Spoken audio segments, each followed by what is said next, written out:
Bonjour à tous, vous êtes sur Symbole Vidéo, je suis Orkwild et voici Saud. Salut! Aujourd'hui, on vous parle de Resident Evil, la nouvelle série Netflix. Il y a beaucoup de choses à dire. En tout cas, pour nous, les films Resident Evil ont toujours été un plaisir coupable et je crois que ça va rester le cas. Mais qu'est-ce que c'est de la merde? On en parle tout de suite.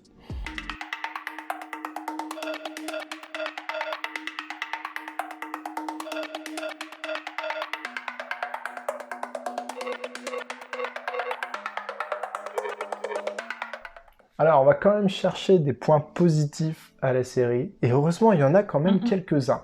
Le premier, c'est l'acteur qui joue Albert Wesker, c'est Lance Reddick. Qui est juste incroyable dans cette série. Voilà, vraiment, son jeu d'acteur est fou, et On va c'est... pas pouvoir trop détailler, sinon on va spoil, mais C'est ça. il a des très beaux moments. Malheureusement, il va être écrasé par cette série qui est extrêmement mauvaise, mais quel talent! On aimerait le voir dans des productions beaucoup plus importantes parce que il est juste génial en fait ce type. Franchement, trop bien. En deuxième point positif, Je dirais l'histoire de base, c'était une bonne idée. voilà, mal exploitée, mal retranscrite, mais J'ai bien aimé, ouais, le pitch était intéressant. ouais, c'est ça, c'est que quand même, enfin tout le développement de la série, parce qu'on a finalement tout regardé, Oui.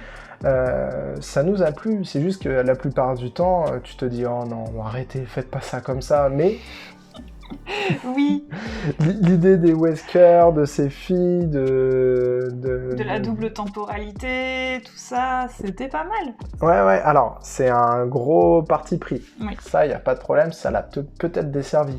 Mais en l'état actuel, c'était bien. Et on comprend bien les temporalités, parce que souvent dans les séries où il y a double temporalité, on se dit mais attends, on est à quel moment, Ouais. qu'est-ce qui se passe? Alors que là, Là, c'est vrai que comme ils Comprends. n'ont pas pris, par exemple, les mêmes acteurs pour les filles, vu qu'il s'est passé 14 ans entre les deux, il y a une partie où elles sont adultes et une partie où elles sont adolescentes, ce n'est pas du tout les mêmes acteurs, du coup, enfin les mêmes actrices qui les jouent, et là, on voit vraiment très bien les temporalités à chaque fois, du coup. c'est ça. Et en troisième point positif, je dirais que ce sont les monstres qui pour le coup sont récupérés de Resident Evil, les jeux et puis les films. Déjà les liqueurs, incroyable. Franchement, c'est peut-être le meilleur passage du film, si tu veux vraiment du post-apo, enfin C'est vrai plutôt qu'ils de font l'horreur. bien peur, ouais. C'était vraiment très cool, l'araignée est sympa. Ouais, ils nous ont sorti une araignée, ouais, c'est La bestiole du début, le gros mollusque ouais, est qui sort de sous la terre, ouais. vraiment Alors, cool. ce passage-là faisait extrêmement jeu vidéo, c'est sûr. Ouais, parce que forcément t'as les images de synthèse, Mais du coup, on avait vraiment l'impression d'être dans le jeu vidéo sur ce passage-là, je te l'avais même dit à ce moment-là. mais trop bien. Là-dessus, sur les monstres, alors, il y a des points négatifs en même temps, c'est que les zombies, ça va pas, c'est pas ça. Les zéros, tu veux dire? Ouais, c'est pas ça. On n'est pas sur de la qualité à la The Walking Dead. Alors, The Walking Dead a plein de problèmes aussi, mais au niveau des zombies, de comment ils sont faits, il y a vraiment un travail qui est incroyable. Là, tu l'as pas. Les aides, ils sont... voilà, c'est du maquillage rapidos, quoi. Ouais. On peut pas tout avoir, malheureusement. Et en point positif, pour moi, c'est à peu près tout.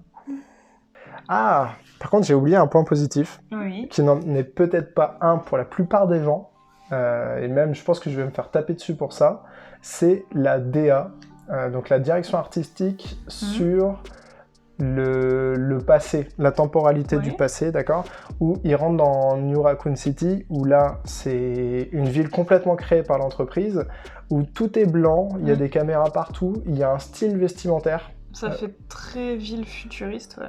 Pas forcément futuriste, mais à part. Ça fait vraiment, les gens sont totalement à part. En plus, il y a la musique du début. Alors, il y en a qui disaient que les musiques n'étaient pas folles. J'ai bien aimé les musiques parce qu'elles aidaient à accentuer quelque chose. Et justement, elles accentuaient cette DA. Le début, quand les gamines arrivent dans Raccoon City, et la musique est vraiment sympa. Et en même temps, on voit ces gens qui jouent, mais c'est un peu... Ça fait un petit peu style vieillot. Je sais pas comment dire ça, avec les dames, avec leurs chapeaux, avec les poussettes, avec les gens qui courent. Et en même temps, ça fait très futuriste. Et cette DA, je la trouvais très très sympa, avec les maisons qui sont... Ça fait vraiment riche. Enfin, tu sens qu'ils sont pétés de thunes. Même le lycée Les couleurs, en fait, sont des couleurs qui sont assez pastel, assez blanches. Tout est vachement blanc. Ouais. C'est pas coloré. Tu vas pas vraiment être dans une série où tu vas avoir quelqu'un qui va porter du rose flashy. Tout est harmonisé, tout est harmonieux. Et C'est vrai qu'on a vraiment l'impression que le côté laboratoire du bâtiment d'Umbrella est partout dans la ville, du coup, avec tout ce qui est tout blanc, aseptisé, tout a l'air hyper nickel, hyper propre, t'as pas une mauvaise herbe qui pousse dans un coin. C'est vrai, ce que tu dis là, c'est incroyable, c'est le fait d'être aseptisé, mais vraiment on a l'impression qu'il y a... C'est fade, mais en même temps on est sur des couleurs pastel, donc ça rend bien quand même. Et ça m'a plu, en vrai, ça m'a permis de tenir toutes les incohérences qu'il y avait, et ça peut pas plaire à tout le monde. Mais c'est très important aussi dans une série. On prenait par exemple le cas de la série Squid Game. Oui. La direction artistique, elle a joué un rôle extrêmement important pour que la série elle puisse marcher. Alors il y a eu l'histoire, il y a eu tout ça, mais tu avais des moments un peu psychédéliques. Psychédélique, ouais. Et là, on l'a pas pareil, mais on ressent que c'est recherché, que c'est travaillé. Oui. Et je peux que le saluer en fait. Voilà, dernier point positif, mais qui est très personnel pour le coup.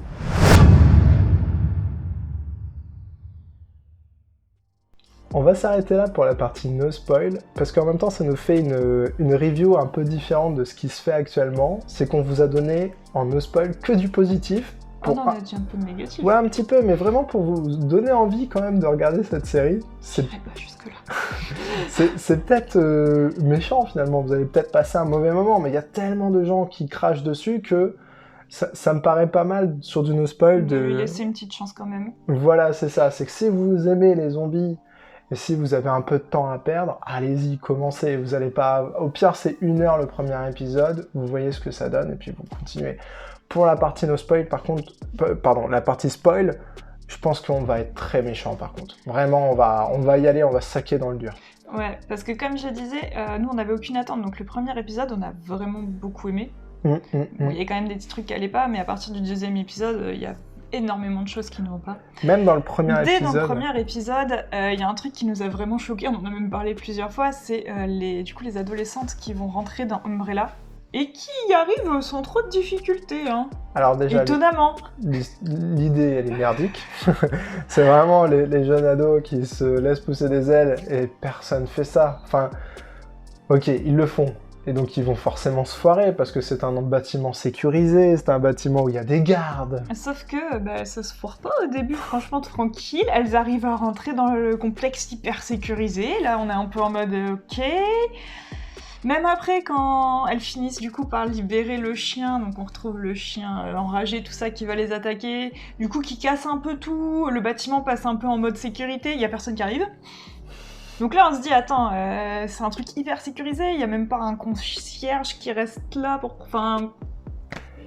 Bah, puis même... Et après, c'est leur père qui va avoir le temps de venir pour les trouver, et qui va être tout seul à les trouver, qui va avoir le temps de maquiller le truc pour faire genre c'était lui qui travaillait, qui a libéré le chien, et qui hack le bâtiment juste avec une clé USB, et moi, qui passe toutes les données. J'ai appelé ça la clé magique. Le mec, il arrive, il a sa clé magique. Voilà, et franchement, dans cette série, être hacker, c'est juste trop facile. Ah oui, non, mais alors, Simon, du coup, l'adolescent que les filles rencontrent, qui s'avère en plus être le fils de la grande patronne d'Umbrella, oh, coïncidence, est un hacker surdoué, et qui arrive à faire des trucs de malade même à distance parfois. Ah ouais. Non mais c'est vrai que, à la limite, on se dit, ok, il a son PC, sa mère c'est la boss, il a peut-être récupéré un accès, et du coup, une fois que tu as un accès, si tu es sur place, hacker le système, pourquoi pas? Ok? Vraiment, pourquoi pas? Tu as un accès, tu es sur place, leur administrateur système, c'est vraiment des grosses bites, pourquoi pas? Mais... il y a des moments où il hack à distance. Il hack l'ordinateur de Albert Wesker à distance. Là, on se dit, bon, ok, facilité scénaristique. Non, même, c'est plus une facilité scénaristique, c'est que là, tu veux vraiment juste... J'ai pas envie de faire d'allusion dégueu, mais vraiment, c'est nous prendre pour des babas, quoi. Ouais, il arrive à hacker les caméras de sécurité de la maison, enfin... Mais il est balade et franchement il est cheaté Simon. 14 ans, bravo. Ouais. Non, mais d'habitude, les facilités sur tout ce qui est hacking, c'est un peu gros, mais là, c'est même plus gros, quoi. C'est une brèche dans la débilité des scénaristes, hein. C'est incroyable. Bon, Dans les autres facilités scénaristiques, j'aimerais te parler aussi de la façon dont Jade s'en sort miraculeusement à chaque fois dans la temporalité du futur. ça, c'est incroyable. À chaque fois, elle se dit « Ah bah ça y est, c'est fini !» Eh ben non, elle est sauvée. Wouh. À chaque fois, il y a quelqu'un qui va arriver au dernier moment pour la sauver. Donc on te le fait une fois, tu dis bon, admettons, mais comme c'est à chaque fois, franchement c'est lourd. Ouais, puis même ça devient un running gag à la fin. Oui, parce qu'à chaque fois on se dit non mais t'inquiète, il y a quelqu'un qui va arriver. Oui, et c'est le cas. À chaque fois il y a quelqu'un qui arrive. Voilà, ou pas toujours. Il y a un cas où on se dit ça y est, elle va être aidée, c'est le moment où elle se retrouve dans la confrérie, dans les mines là, Ouais. et il y a plein de zombies, elle est enfermée dans un endroit et elle va devoir se débrouiller toute seule, et elle arrive à s'en sortir toute seule, mais là on se dit, ouais, il y a encore quelqu'un qui va venir la sauver, parce qu'à chaque fois, quelqu'un vient la sauver. Elle s'en sort toute seule, elle s'en sort pas hyper bien non plus toute seule. Hein. Ouais, c'est clair. Heureusement que le gars d'Umbrella arrive, parce qu'elle s'en sort pas très bien toute seule et elle allait à nouveau se faire tuer, et lui il arrive in extremis à nouveau pour la sauver. Bah, en même temps, t'es dans un monde post-apo. Ah non, mais je dis pas qu'elle devrait être badass au point de s'en sortir toujours toute seule, mais c'est un peu gros qu'à chaque fois, quelqu'un arrive pour sauver le personnage principal à in extremis. Ouais, ça on est d'accord. Dans les points négatifs, mais j'en ai tellement. Pareil. Ouais, comme tu disais, le papa qui arrive en premier sur les lieux à la fin de l'épisode 1, au début d'épisode 2, c'est fou quand même, parce que l'équipe d'intervention, elle arrive peut-être 10-15 minutes après. Après lui, ouais. Mais genre 10-15 minutes après. Il a le temps de faire sortir ses filles, de camoufler leur présence, de faire sa clé magique pour effacer tout. C'est les grands méchants, mais... Voilà, donc on est ils sont pas très bons. dans un complexe sécurisé d'Umbrella, dans une ville sécurisée d'Umbrella, et le système de sécurité est zéro, quoi. Ouais, en sachant que Umbrella, dans le futur, quand c'est post-apo, t'as toujours l'impression que c'est les meilleurs, qu'ils ont toujours plein d'équipements, qu'ils sont trop forts parce qu'ils arrivent toujours à leur fin. Et là, t'es dans le présent... T'es censé être plus facile à gérer une entreprise, finalement, parce que t'as pas de zombies qui viennent t'embêter constamment, et... Ils sont nuls, vraiment. Umbrella, dans le passé, c'est des grosses merdes. Rien que la façon dont ils gardaient le chien. Enfin, elle arrive à le faire sortir tellement facilement de sa cage. Sans protocole de sécurité. Sans aucun protocole de sécurité. Enfin, elle touche juste une boîte et le chien enragé sort. Toi, t'es en mode... facilité scénaristique. Ouais, mais de toute façon, il y a tellement de moments où tu te fais spam. Moi, le pire moment où je me suis dit « Ah ouais, c'est vraiment de la merde », c'est on tient le coup. On regarde la série, on arrive à la fin, on arrive à l'épisode 6, et là, on se récupère une Jade qui se dit « C'est une excellente idée ». Ramener un zombie sur le bateau. Ah ouais, non mais... Alors, du coup vers la fin de l'épisode 5, on arrive finalement à l'université, l'endroit où ils gardent toutes les œuvres et tout, on va dire, les souvenirs de la civilisation précédente, sur un bateau. Donc là, on se dit, oui, c'est logique, effectivement, comme ça, ils peuvent bouger tout ça. Donc c'est là que vit la famille de Jade. Très bien. Elle commence à faire des recherches avec sa pote scientifique. Elle trouve une super enzyme pour contrôler les zéros. Super, génial. Et là, oh bah tiens, je vais aller chercher un zombie. Je vais le ramener sur le bateau pour pouvoir tester l'enzyme. Puis je vais juste l'attacher avec des petits liens en tissu. Hein, c'est une bonne idée. Ouais, mais surtout que... Et toute seule, hein, je le ramène dans mon sac à dos. Tranquille. Je préviens personne. C'est super. Non, mais non. Et surtout que à chaque fois, tu te dis, ok, ils ont tenu compte des zombies pendant tant d'années, c'est que leurs protocoles, ils sont super, c'est que vraiment, ils ont mis des règles en place qui fonctionnent, qui sont bien, donc il faut absolument les respecter. Et il y a des protocoles pour pouvoir récupérer un zombie, pour l'utiliser et tout le toin-toin. Exactement. Mais moi, je m'étais dit, tu vois, quand elle allait chercher, je me dis, elle est pas conne au point de le ramener sur le bateau. Elle va tester le truc, genre dans son canoë, enfin, je sais pas. Et c'est censé être une héroïne, pas un anti-héros. Et là, t'as juste envie de lui mettre des baffes. Ah ouais, de la baffer et de dire mais va crever en fait, nous saoules. Mais c'est comme le truc avec sa fille. Oui. Ah oui, incroyable. Alors, Umbrella va attaquer l'université parce qu'ils ont réussi à mettre un traceur que Jade n'avait pas capté. Bref, admettons, c'est sa sœur qui l'a embrouillé, très bien. Mais du coup, ils vont échanger Jade avec Umbrella pour sauver l'université. Et elle, du coup, elle dit à sa fille alors si ça pue, faut que tu fuis, surtout il y a un sac à dos à tel endroit, nanana, faut que tu te barres, essaie de te barrer avec ton père, mais au pire, barre-toi toute seule. Donc là, déjà, tu conseilles à une gamine de 10 ans de se barrer toute seule en pleine apocalypse zombie. Tu penses qu'elle a quoi exactement comme chance de survie? Bah moi je pensais espérance de vie 3 jours. Mais même pas, 3 minutes, enfin bref. Ouais, non, admettons, très bien.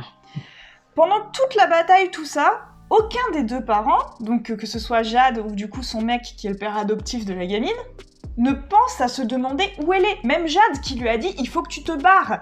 Ils finissent tout, très bien, oh petit câlin, génial, on s'en est sorti, le bateau s'en va, et là, mais elle est où Béa en fait? Il retourne à l'appartement parce qu'elle capte pas tout de suite. On a l'impression qu'elle est amnésique, tu vois, qu'elle se souvient pas de lui avoir dit qu'elle devait se barrer. Et là, oh tiens, le sac n'est plus là. Oh mon dieu, Béa! Oh, Béa est partie! Mais à ce moment-là, déjà, on la déteste, cette héroïne. Mais nous, ça faisait une demi-heure qu'on était en mode ta gamine, t'as dit à ta gamine de te barrer. Et elle est partie, c'est une certitude. Et ouais. Ah, il y a quand même un point positif, c'est le méchant du début qui finit par décéder, qui s'appelle Richard Baxter, et dont la voix française est Christophe Lemoine. Et c'est juste un plaisir d'entendre Christophe Lemoine avec le personnage, c'était bien. Donc... Oui, il était très bien, j'étais triste qu'il meure en fait. Parce qu'il était très bien ce méchant d'Umbrella qui poursuivait Jade, il était très marrant en plus. Il avait un humour noir avec ses chiens, c'est vraiment, mais moi je veux retrouver mes filles pour montrer que finalement le personnage n'est pas si méchant que ça, et en fait c'est ces petites chiennes. Et il a le droit d'aimer ses chiens. Voilà, c'est ça, et c'était... Il y avait même leurs photos, tout ça, je trouvais ça mignon, puis j'ai bien aimé franchement le moment où il devient hyper badass et que tu le vois combattre les zombies, tu t'y attendais pas du tout. Parce qu'il était protégé à chaque fois par ses gardes, donc on s'attendait pas du tout à ce qu'il soit aussi badass, mais après ça paraît logique, c'est un agent d'Umbrella. C'est ça. Et pour parler un peu plus de Christophe Lemoine, la voix française, c'est donc celui qui a fait la voix par exemple de Cartman, ou pour ceux qui jouent aux jeux vidéo, dans Borderlands 3, c'est le Bojack. Enfin, dans tous les Borderlands en fait. Et... j'adore cet acteur, c'est pour ça. C'est ton petit plaisir. Bah puis on l'entend souvent en fait. T'as juste à prêter l'oreille et t'entends toujours cette voix et ça donne du goût à plein de séries, de films, de jeux vidéo. Voilà. Et en deuxième point positif, on parlait de Wesker dans la partie no spoil. Ouais. Ah oui, du jeu de l'acteur qui joue Wesker, ouais. C'est ça. J'ai bien aimé le concept des clones. Oui, et en plus, il les joue très bien. C'est ça. Les différents personnages. C'est ça, vraiment Alors, le seul truc, moi, c'est que ce concept de clone, je sais que ça fait partie de l'univers et que du coup, ils le savaient, mais la façon dont c'est tourné, t'as l'impression qu'ils ont eu l'idée en plein milieu, en fait. Ah ouais? Ouais, moi, j'ai eu vraiment cette sensation que c'était pas du tout préparé dans les épisodes avant qu'on le découvre. Pourquoi? Je sais pas, la façon dont il présente Wesker, l'influence qu'il a sur Umbrella. Enfin, on passe de vraiment, c'est le personnage qui a une méga influence sur Umbrella à c'est le petit toutou d'Evelyn. C'est vrai. Et qu'il est remplaçable finalement. Ouais, parce que du coup, Bertie peut faire son boulot, alors que pendant tout le début, on est vachement. C'est le mec hyper important. Du coup, j'ai trouvé que ce côté mec hyper important du début, ça desservait complètement le côté des clones, parce qu'après, Evelyn, elle lui met à la tête, alors qu'au Après, tu vois, j'ai eu l'impression qu'ils avaient pas géré ça. Ils s'en sortent quand même, parce que lui, il peut penser qu'il est important, et en fait, tu vois l'envers du décor, où il est pas si important que ça pour Evelyn. Après, Evelyn, c'est une manipulatrice compulsive, j'ai envie de dire. Ouais. Et donc ça se trouve, il est ultra important, elle lui fait croire que non et qu'elle peut le remplacer. Vraiment, Evelyn, elle est là pour être... elle est là pour tout gérer. Et elle gère tout très très bien finalement. Même s'il y a plein de trucs qui se passent mal, elle a la tête sur les épaules. Et c'est ça aussi qui est fou, c'est de la voir finalement à la fin contrôlée par la sœur de Jade, par Billy. Futur, ouais. Et c'est des passages en fait qui font un peu nanar. Où malheureusement, alors je suis pas fan de tout dans cette série, dans Resident Evil, mais on a quand même un niveau qui est plutôt bon. Alors là, beaucoup de gens vont me sauter dessus. Non, le niveau général est plutôt bon, mais il y a beaucoup trop d'incohérences et de facilités scénaristiques qui font que ça craint. Mais sinon, c'est vrai que le casting et la façon dont c'est tourné, c'est plutôt pas mal. Mais là, ce que je voulais dire, c'est que tu as des moments qui sont nanars. Par exemple, quand on découvre les clones, c'est un moment assez irréel, mais c'est pas mal du tout. Par contre, tu vas avoir Wesker, comme dans les jeux ou comme dans les films, qui va avoir sa super vitesse. Ça fait pas bien. Ça rend pas bien. Non, ça rendait pas bien, puis ça sort de nulle part. Ouais, c'est ça. Ça sort de nulle part. T'as l'impression qu'ils ont juste respecté une case pour dire c'est bon, on l'a fait. Et ça fait très nanar. Et il y a d'autres moments dans la série qui font nanar. En plus du fait que tu te facepalm, des fois tu te dis ah ok, c'est même pire qu'une série B quoi. Ils ont du budget, mais ils font des trucs complètement. On pourrait bientôt regarder cette série en se disant bah on la regarde parce que c'est nul justement. Tu sais, un peu comme t'as des nanars que tu vas regarder parce que tu vas en rigoler. Là on est un peu là-dessus sur quelques passages. Mais Wesker, non, trop bien. L'acteur où il va jouer plusieurs rôles en même temps, donc le frère finalement un peu taré. Oui, Bertie, c'est surtout lui qu'on va voir dans les clones. On voit Bertie, son frère un peu taré. Et il le joue trop bien. Enfin, franchement, Bertie est génial. Et en plus, il est attachant. Oui, Bertie est attachant. Il est fou, mais il est attachant. C'est ça. Et tu sais même pas si vraiment il est fou, il est enfermé. Bah, je pense que c'est surtout à cause de ça, ouais. Ouais, il est enfermé et il y a des gens qui le détestent vraiment et c'est pour ça qu'il tue les gens d'Umbrella sans aucun problème. Mais par exemple, on sent qu'il ferait pas de mal à ses nièces. Ouais, c'est ça, il leur ferait jamais de mal. Ou alors, tu sais, des fois tu te dis, il va peut-être leur faire du mal sans faire exprès, mais je suis même pas sûr parce qu'il se contrôle bien. Puis Albert a vraiment une grosse confiance en lui parce qu'il va quand même lui confier ses filles à la fin. Ouais, c'est clair. Donc voilà sur les points positifs. Alors, ça se mélange en même temps des points négatifs, parce que pour beaucoup de gens, c'est pas bien respecté. Le Wesker du jeu vidéo est pas bien respecté. Il y a beaucoup de choses qui ne vont pas, mais voilà. On peut pas tout avoir, et on le sait de toute façon que cette série est mauvaise. Est-ce que tu as encore des points négatifs ? Des points négatifs... je parlais tout à l'heure de Jade qui était mauvais parent, Albert aussi un peu, parce qu'il y a plein de moments où même quand Billy s'est fait mordre, il la surveille pas du tout. Et là on se dit, c'est pas crédible. Déjà tu surveilles un minimum tes gamines de 14 ans, surtout quand t'as une maison hyper sécurisée avec des caméras partout, c'est assez facile. Et là elle s'est fait mordre et lui il arrive avec sa petite piqûre en mode « Oh tiens, mes enfants sont pas là, tiens !» C'est surtout qu'il sait ce qui va arriver. Et en sachant ce qui va arriver, le mec flippe pas. Ouais, non, il est tranquillou. C'est ça. Et ok, Jade lui dit tout va bien, elle va très bien, etc. Mais tu ne la crois pas. Tu vas vérifier toi-même. Tu la... Enfin... Ouais, non, je sais pas. Ça j'ai trouvé ça dommage. Facilité scénaristique encore. Ouais, non, ça ne passe pas. Et puis des fois, moi j'avais l'impression, alors je l'ai noté dans mes notes, j'ai mis à un moment donné, Albert est très intelligent, mais des fois il est juste très con. Et ça reste avec ça justement, c'est qu'il a des réactions où il va se dire, oh là là, où sont mes filles en ce moment, ah là là, je sais pas où je dois aller, faut que j'aille travailler, au revoir les enfants. Et tu te dis, mais il y a un problème avec ce type. Mais en même temps, tu le montres qu'il est super fort, il est super intelligent, personne ne peut se passer de lui, etc. C'est pas assez bien construit. Mais je pense que c'est au niveau du profil du personnage, parce que l'acteur, encore une fois, est très bon. Est très bon, mais c'est vraiment sur comment sont gérés les personnages. Sinon, il y a une chose très importante dans cette série que je t'ai dit à la fin, c'est l'histoire et comment la cohésion des personnages est construite. J'ai l'impression de voir la première saison d'Altered Carbon. Dans le futur, Jade, elle essaye de survivre, mais si elle peut, elle aimerait bien détruire Umbrella. Et c'est sa sœur, finalement, Billy, on le découvre à la fin, qui contrôle une grande partie d'Umbrella. Alors peut-être pas la totalité, mais... Elle contrôle la dirigeante d'Umbrella, donc on a l'impression qu'elle fait un peu ce qu'elle veut, du coup. C'est ça. Et ça fait penser à, du coup, Altered Carbon, où le héros essaye de faire tomber un système, et on découvre que tout ce système, qui est très inégal, etc., est dirigé par sa sœur, et il va être obligé de la tuer. Il n'y a pas le choix, en fait. Elle a tellement vécu une vie difficile que c'est terminé. C'est son caractère qui est comme ça, c'est son profil, ce n'est plus une gentille, on va dire ça comme ça.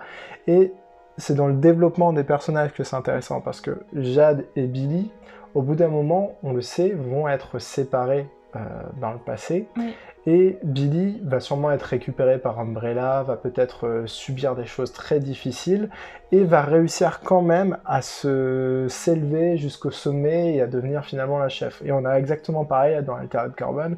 La sœur du héros est laissée pour compte dans un gang de Yakuza et elle va monter tous les échelons. Pour finir par prendre vraiment le contrôle de tout. Ouais. Voilà, c'est ça. Donc ça me faisait beaucoup penser à ça.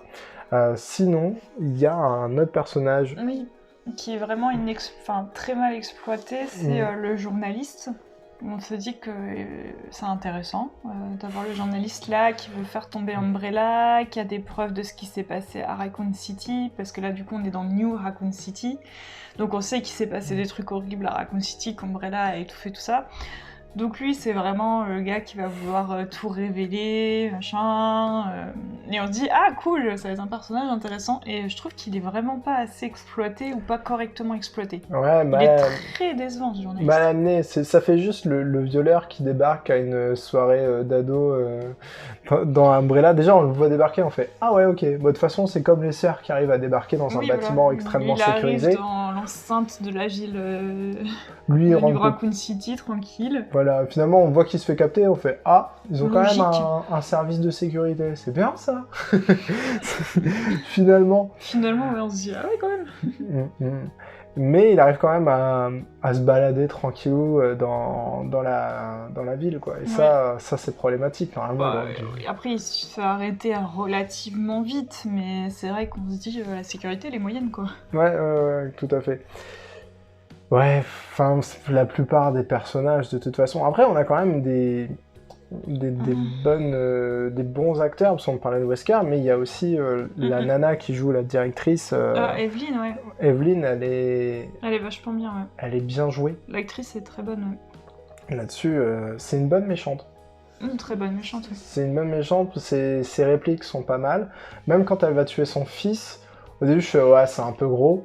Mais la suite est pas mal, c'est qu'elle se défend bien. Elle dit, vous m'avez fait tuer mon fils, et ce n'était plus mon fils, c'était déjà quelque chose d'autre, vous l'avez tué. Et c'est vrai que on le ressent bien que c'est pas elle qui l'a tué, c'est finalement eux qui l'ont forcé à faire ça. Elle en est assez persuadée, mais c'est vrai que c'est un peu gros ce moment-là, parce que du coup il se fait mordre, et Albert commence à lui dire, on peut trouver un antidote, je vais vous aider... Et elle lui tire une balle dans la tête. Alors qu'à côté, il y a Billy qui a survécu. Qui a survécu, qui est immunisé contre le virus T.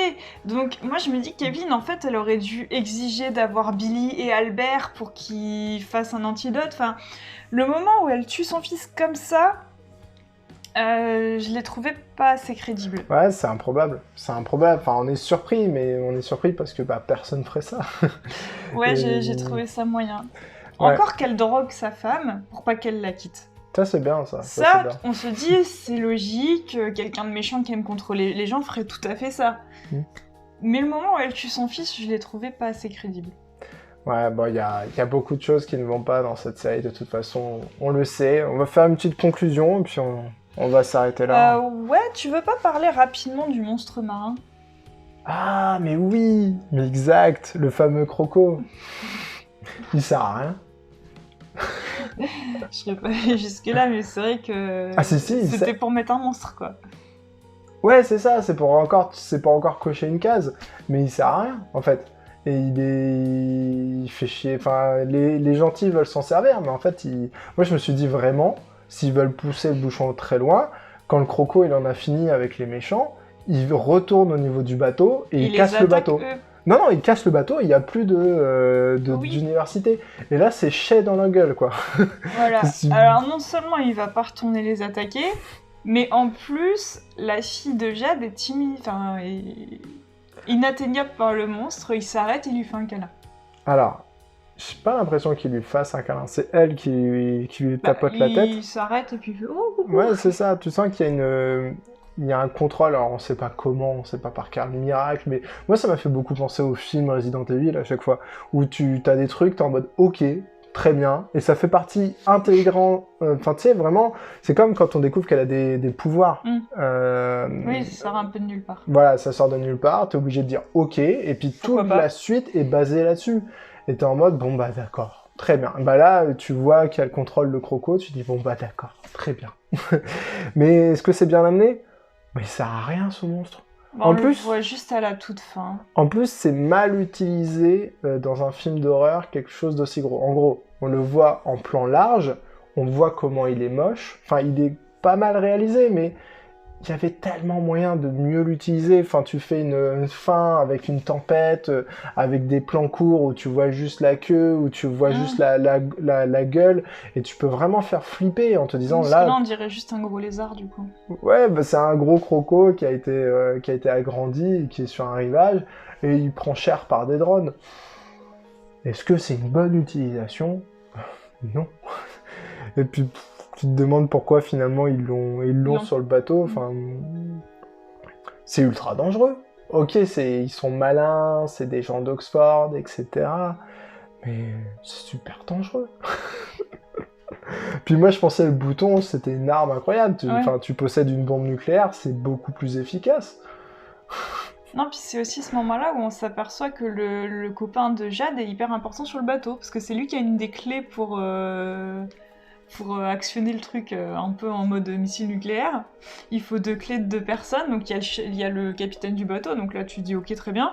Et t'as le mec de Jade, là on se dit mais du coup, on avait l'impression qu'il servait à rien sur le bateau, mais en fait le gars il a une clé. C'est comme ça. Ouais non mais dans ce cas-là tu fais une micro-réplique pour expliquer ça. Ouais, moi je me suis même demandé si c'était pas le fils du vieux en fait. Parce que c'est pareil, c'est pas le vrai père de sa fille, mais du coup, quel intérêt de faire ça? Parce que du coup, on a absolument pas le vrai père qui est exploité, donc quel intérêt de dire que c'est pas le père de sa fille? Enfin, tu vois, c'est pareil, ça, tu te dis... Bah, c'est juste qu'on a pas d'infos, donc bah voilà, ok. C'est d'accord. On est sur le fait accompli, on accepte. C'est souvent comme ça, hein, mais là, dépité. De toute façon... pour résumer, en gros, je pense qu'on va partir sur une conclusion.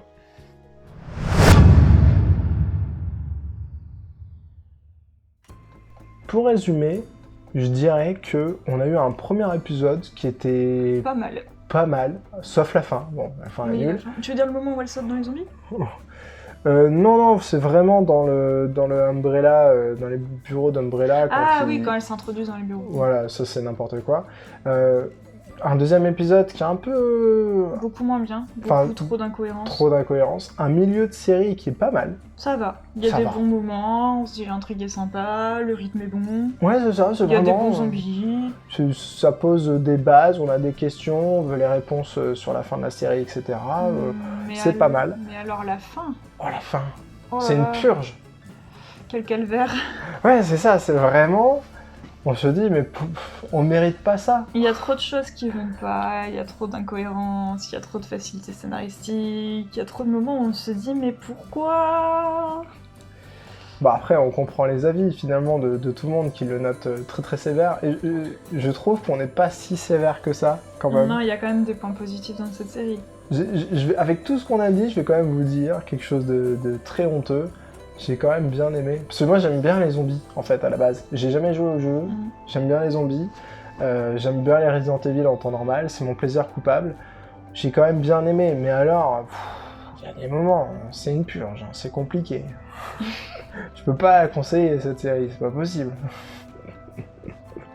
Quelque chose à dire là-dessus? Bah, je trouve qu'en ce moment il y a trop de séries et de films où on se dit que ça n'a pas été assez travaillé.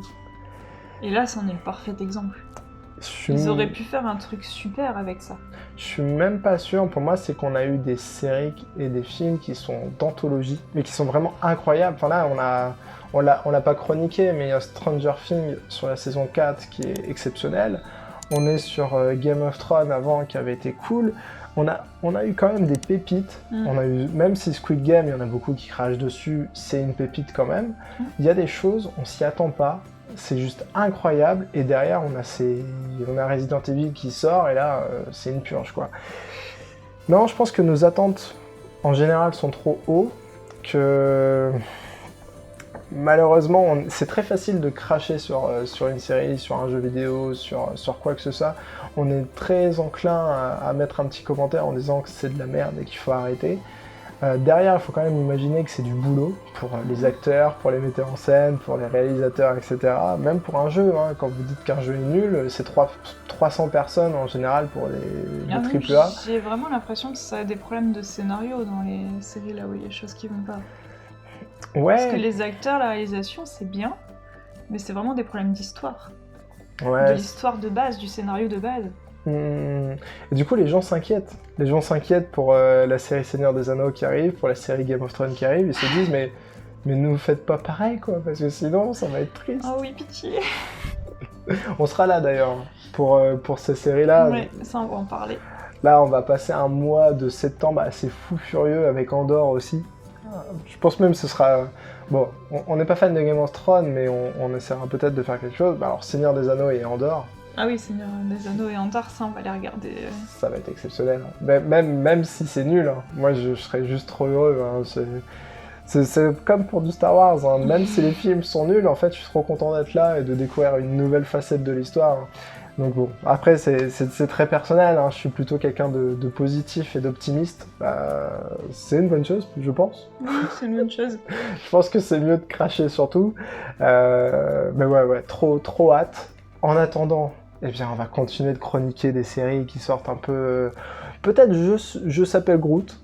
Ah ouais, c'est un personnage que j'aime bien, c'est vrai. Parce que le défi technique est important, le personnage ne parle pas. Et donc, on va voir. Enfin, il y a plein de petits trucs comme ça qui vont sortir en août et ça peut être sympa. Voilà, merci de nous avoir suivis sur cet épisode et sur cette review qui était une purge pour beaucoup de gens. Si vous êtes encore là, vraiment, c'est merci à vous. Vous avez survécu, vous avez peut-être même envie de regarder Resident Evil, même en ayant vu la partie spoil, en vous disant jamais je regarderai cette merde. Bah déjà, dites-nous, est-ce que vous l'attendiez? Est-ce que vous avez envie de le voir? Est-ce que vous l'avez vu? Qu'est-ce que vous en avez pensé? Est-ce qu'on est trop gentil? Est-ce qu'on est trop méchant? Non, trop méchant, je pense pas. Mais ouais, on a peut-être été trop gentil, mais en même temps, on était déçus. Ouais, on savait que ça allait être nul, donc on l'a regardé avec cette perspective-là. Voilà. On va s'arrêter là. On vous souhaite une excellente journée. On vous dit à bientôt. Nous, on va partir très bientôt en vacances. Ça va nous faire du bien aussi. Ça va pas être reposant, mais... On va essayer de faire des petits trucs quand même, sortir quelques vidéos, mais voilà, ça va être du boulot en plus. Allez. À bientôt. À bientôt, au revoir.